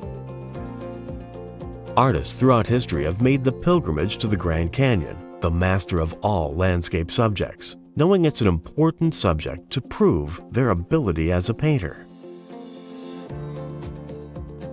Now you can make the pilgrimage in your own home, so you can discover exactly how to take a complex subject like the Grand Canyon and simplify it to create the effective complexity without having to suffer over every little detail. Arizona-based artist Amery Bohling has spent years studying and painting the Grand Canyon and has produced some amazing paintings of the canyon, which are highly sought after by her collectors. Now, she reveals what she has learned from months of study over years of painting the canyon. I just finished shooting a new instructional video about painting the Grand Canyon. And in it, we're going to go over a lot of stuff that I think is going to help you learn as an artist. We do no-tans, we're going to go through sketches like this guy. This is going to be your main tool, along with a good reference material. I'm going to go through the brushes I use, the paints I use, how I mix things, how I sketch things, and how to know when to finish your paintings. That's always a big question. I really hope you get a chance to check it out. I think you're going to learn a lot.